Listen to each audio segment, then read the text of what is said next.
Assalamualaikum warahmatullahi wabarakatuh.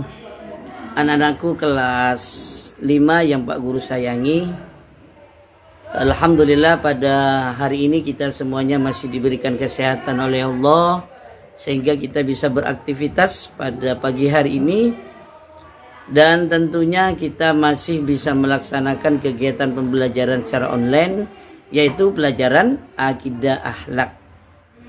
Nah, untuk lebih barokahnya, mari kita mulai pembelajaran kali ini dengan ucapan Bismillahirrahmanirrahim. Nah, anak-anakku kelas 5 yang Pak Guru sayangi, beberapa minggu yang lalu kita sudah membahas tentang akhlak terpuji, akhlak yang baik, akhlak mahmudah. Bagaimana adab ketika kita bertamu, berkunjung, dan juga adab ketika kita berteman. Ketika berkunjung, kita harus mengedepankan akhlak.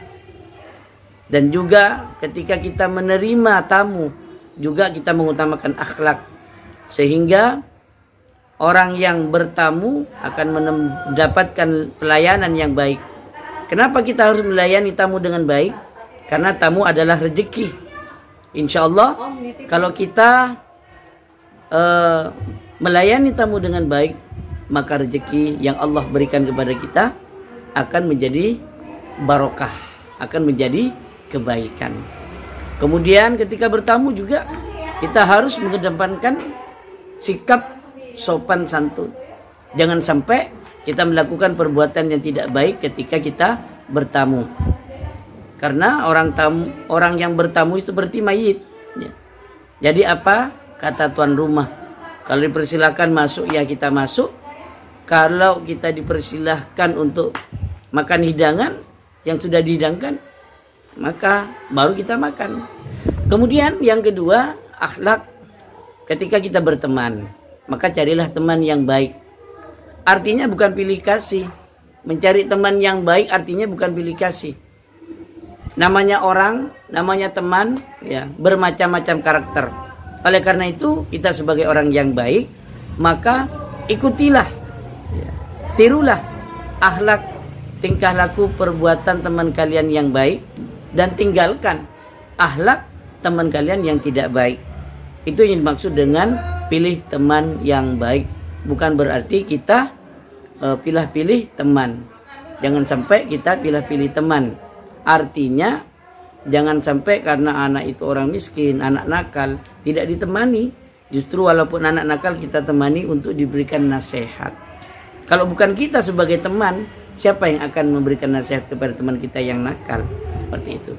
Nah, selanjutnya kalian buku LKS-nya halaman 44. Ya, kita bahas. Kalian buka.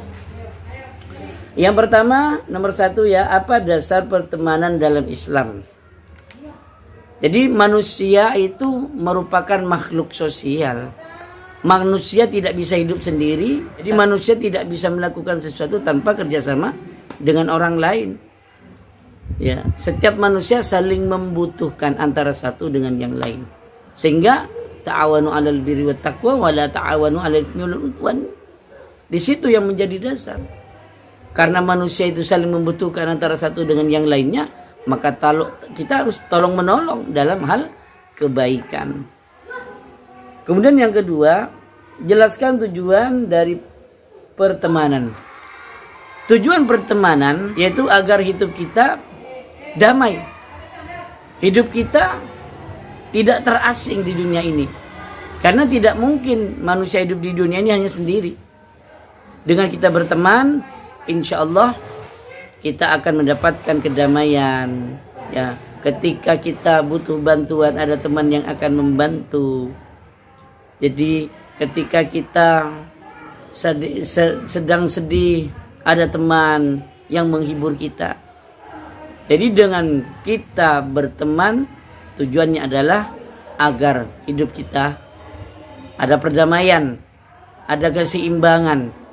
Ya, tanpa pertemanan maka kita hidup di dunia ini tidak akan pernah bahagia.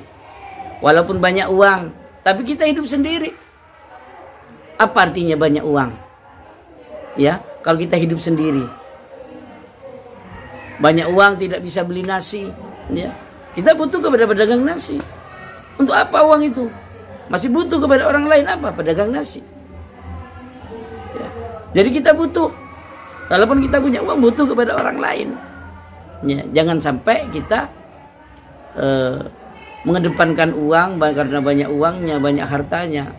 Lantas kita sembarangan kepada orang lain, tidak. Karena kita membutuhkan orang lain. Apa artinya kekayaan? Apa artinya uang? Apa artinya kekuasaan? Tanpa ada kerjasama, hubungan yang baik dengan orang lain. Jadi tujuan dari pertemanan itu untuk mencapai hidup yang tentram, damai, dan sejahtera. Kemudian yang ketiga, jelaskan permisalan teman yang baik dan teman yang buruk menurut Rasulullah. Nah, di dalam materi ini sudah dijelaskan di dalam UKS itu bahwa baginda Kanjeng Nabi itu memisalkan seorang teman baik dan yang buruk ada dua. Ya. Yang pertama yaitu berteman dengan pedagang parfum atau minyak wangi. Jadi ketika kita berteman dengan pedagang parfum minyak wangi, yang jelas kita akan ikut harumnya. Walaupun nggak beli, mungkin teman yang jualan parfum itu akan mencemprotkan ke baju kita. Jadi kita ikut harum. Ya. Kalau berteman dengan orang baik, insya Allah kita akan baik. Kenapa? Karena kita bisa meniru teman yang baik. Ya. Kemudian, bagaimana teman yang buruk? Berteman dengan orang yang buruk bagaikan berteman dengan tukang besi, tukang las. Jadi orang yang berteman dengan tukang las yang jelas bisa saja akan terkena percikan api. Bisa saja bajunya akan bolong. Atau bisa saja terkena jatuh besi dan sebagainya. Jadi di situ perbedaan ketika kita berteman dengan orang baik dan orang yang buruk akhlaknya. Ya. Bagaikan berteman dengan pedagang parfum atau minyak wangi ketika berteman dengan baik. Kemudian ketika kita berteman dengan orang buruk, bagaikan kita berteman dengan tukang besi. Ya, bahayanya banyak. Bahayanya luar biasa, bisa ketindih besi, bisa kena percikan api, ya, dan lain sebagainya. Itu yang disampaikan oleh baginda Kanjeng Nabi Muhammad sallallahu alaihi wasallam. Nomor 4. Dalam hal apakah kita diperkenankan tolong menolong? Dalam hal kebaikan, dalam hal apa? Yang tidak membuat orang lain jelek, bukan yang maksiat. Sebagaimana dijelaskan, ta'awanu 'alal birri wat taqwa, kebaikan dan ketakwaan. Saling menasehati antara satu dengan yang lain itu hubungan yang baik. Saling membantu dengan yang lainnya dalam hal yang baik, hal yang bermanfaat, tidak merugikan orang lain. Wala ta'awanu 'alal itsmi wal udwan. Jangan sampai tolong menolong dalam hal kejelekan. Jadi tolong menolong itu ada dua. Tolong menolong dalam kebaikan dan tolong menolong dalam kejelekan. Kalau misalnya kalian membantu temannya yang pulpennya ketinggalan atau bukunya ketinggalan, diberilah pinjaman. Atau temannya yang nyapu dibantu nyapu, itu tolong menolong dalam kebaikan. Tapi jangan sampai ketika ada temannya bermasalah dengan orang lain, akhirnya menolong juga temannya untuk tawuran, justru ikut bantu mukul orang lain, ya, mengkeroyok orang lain. Itu namanya tolong menolong dalam kejelekan. Ya, kan saya membantu teman saya, Pak, misalnya ada temannya bertengkar, bertikai. Kenapa kamu bertengkar? Saya kan menolong teman saya, menolongkan dalam kebaikan. Bukan dalam kebaikan, kalau gitu menyebabkan pertengkaran, permusuhan. Jadi tolong menolonglah dalam hal kebaikan, bukan tolong menolong dalam hal kejelekan atau membuat orang lain celaka. Kemudian nomor 5, apa yang dimaksud dengan berteman? Nah, berteman di sini adalah bergaul, ya, bergaul atau berhubungan dengan orang lain. Jadi ketika kita berteman, maka kita harus tahu apa karakter teman kita. Kalau teman kita melakukan perbuatan jelek, maka jangan diikuti. Kalau kita memiliki teman kemudian dia berbuat kebaikan, maka itulah yang akan menjadi contoh bagi kita. Jadi ketika ada teman yang salah, ayo kita saling menasihati antara satu dengan yang lainnya. Wa tawassaw bil haq, wa tawassaw bis sabr. Ya.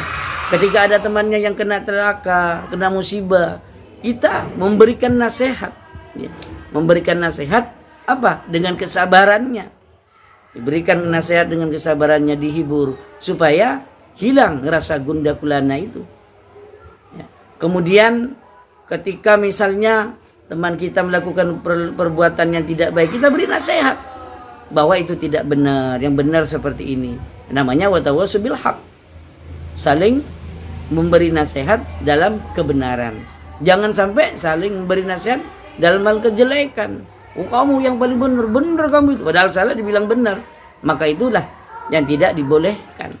Jangan sampai kalian itu menasihati yang tidak benar. Apalagi misalnya kalian datang menjenguk temannya yang sakit. Jangan jujur. Misalnya kena tipes, jujur.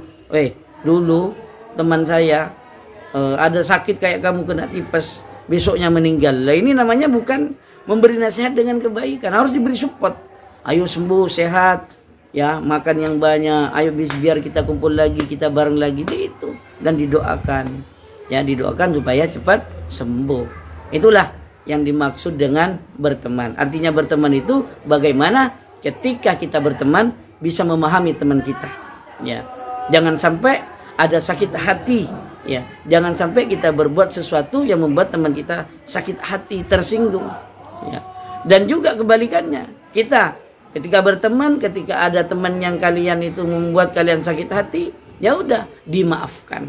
Ya, supaya teman kita itu juga tidak mendapatkan dosa, dan kalian yang memaafkan sebelum temannya meminta maaf, insya Allah kalian itu akan dijaga oleh Allah Subhanahu wa taala, akan selalu diangkat derajatnya oleh Allah. Amin ya rabbal alamin. Nah, anak-anakku, inilah pembahasan tentang soal akidah akhlak pada halaman 44 di buku LKS. Selanjutnya kalian kerjakan halaman 46 dan 47 ya. Di buku LKS-nya langsung. Yang nggak punya silakan kalian kerjasama dengan temannya, minta difotokan dulu kemudian kerjakan di buku tulisnya. Demikian dari Pak Guru, kurang lebihnya mohon dimaafkan. Wallahul muwaffiq ila aqwamit thoriq. Wassalamualaikum warahmatullahi wabarakatuh.